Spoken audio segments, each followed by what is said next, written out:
जय हिंद फ्रेंड्स। आज की जनरेशन को, आपकी तो जनरेशन थोड़ी सी आगे निकल गई, अब जो आ रही पीछे, इसका नाम रखा मैंने मैगी जनरेशन। 2 मिनट तुम्हें मैंने यही तो कहा, तीसरा जो मेरा पॉइंट था वो यही था कि हम सारा काम इसके बल पे करते हैं। कौन भटका रहा है? परिस्थिति कुछ नहीं आती इस दुनिया में। अगर सबसे ज्यादा परिस्थिति खराब किसी पर सामने आई तो अब्राहम लिंकन, एपीजे कलाम, महात्मा गांधी, किसके सामने नहीं है? अगर हम यहां जितने लोग बैठे हैं, अगर सबको अपनी अपनी कहानियां सुनानी पड़े तो सबके जीवन का एक हिस्सा दर्द का होगा। लेकिन फिर भी सारे टीचर्स स्कूल आते हैं, पढ़ा रहे हैं, किसी स्टूडेंट को कुछ फील नहीं होता होगा कि इस व्यक्ति के साथ क्या हो रहा है।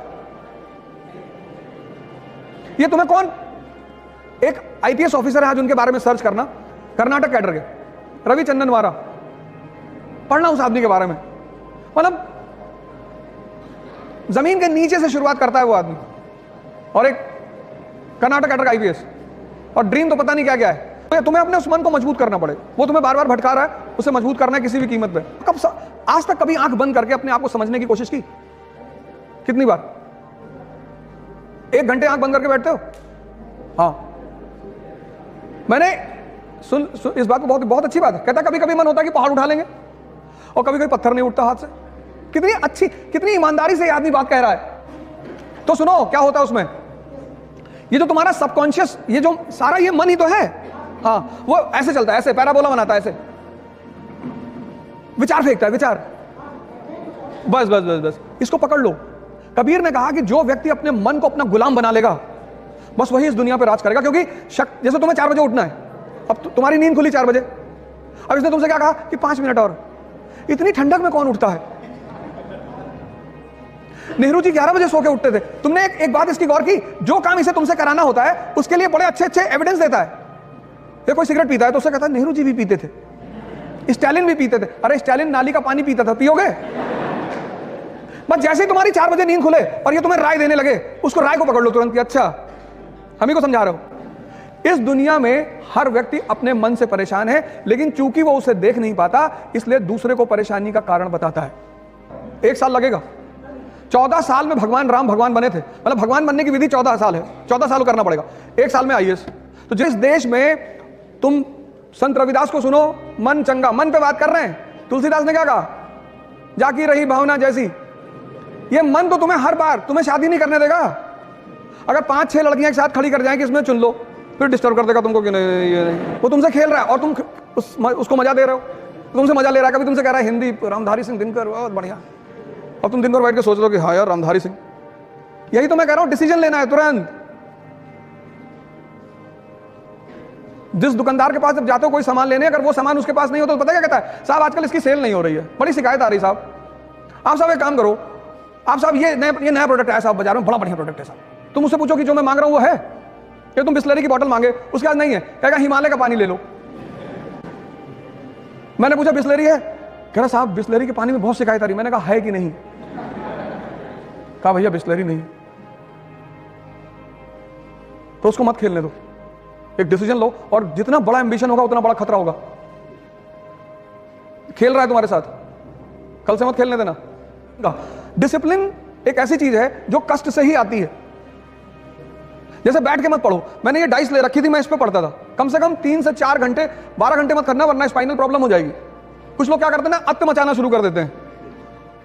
बाबा रामदेव ने जब शुरू में बताना शुरू किया कि कपाल भाती करने से चेहरे पे चमक आती, एक भाई साहब ने 1.25 घंटा कर लिया, किडनी पलट गई। वो 2 महीने आईसीयू में रहे। किसी भी काम की शुरुआत धीरे धीरे करो। डिसिप्लिन कष्ट से आएगा। अपने आप को कष्ट दो और अपने ऊपर नजर रखो। एक शेड्यूल बनाओ, और शेड्यूल छोटा बनाओ। अब 3 घंटे का शेड्यूल बनाओगे तो तुम्हारा मन बगावत करेगा, कहेगा नहीं नहीं 3 घंटे का नहीं, 10 घंटा। यही तो उसका खेल है। कहेगा पूरा दिसंबर बैठ के पढ़ना है। जब तू, अगर यहां कुछ लोग बाहर के होंगे तो जब तुम अपने घर जाते होगे छुट्टी में, तो एक किताब लेके जाता होगा कि घर चल रहे हैं और टाइम वेस्ट नहीं करेंगे, पढ़ेंगे बैठ के। और जब तुम घर पहुंचते हो तो तुमसे क्या कहता है कि यार कानपुर में तो पढ़ ही रहे हो। पता लगा जितनी किताब लेके गए थे बिना खुले सब वापस आई है। छोटे छोटे वो बनाओ गोल, कहो 3 घंटा पढ़ेंगे। तो जब तुमने 3 घंटे का गोल बनाया और पढ़ गए 7 घंटा, कितना मजा आया उस दिन। जब भी तुम अपने टारगेट से बढ़कर काम करते हो उत्साह बढ़ता है, और जब भी तुम अपने टारगेट से कम काम करते हो उत्साह घटता है। तो जब तुम 10 घंटे का टारगेट बना के सिर्फ 3 घंटे पढ़ते हो और ये प्रक्रिया 2 महीने चलती है, तो तुम डिप्रेशन के शिकार धीरे धीरे होने लगते हो। इसलिए कम टारगेट बनाओ और ज्यादा आउटपुट निकालो और कष्ट दो अपने आप को। वही मैंने तप शब्द का इस्तेमाल किया, क्योंकि वो तुम्हारी अचीवमेंट होगी, कोई कर नहीं पाएगा। वैसे बड़ी सारी संस्थाएं हैं जो डिसिप्लिन भी सिखाती, लेकिन उससे कोई फायदा नहीं। आज तुम्हें दौड़ने के लिए कहा जाए तो कितने किलोमीटर दौड़ जाओगी? 1। लेकिन क्या तुम्हारी क्षमता सिर्फ 1 किलोमीटर दौड़ने की है? नहीं ना। अगर आज मैं तुमसे दौड़ने के लिए कहूं तो तुम सिर्फ 1 किलोमीटर दौड़ पाओगी, ऐसा तुम कह रही हो। लेकिन तुम्हारी क्षमता 50 किलोमीटर तक दौड़ने की है मिनिमम। अब सुनो क्या करना है। आज तुम 1 किलोमीटर दौड़ी, 10 दिन 1 किलोमीटर ही दौड़ो, 11वें दिन तुम उसे 2 कर दो। स्टेमिना डेवलप हुआ। ऐसे जीवन में भी करना है।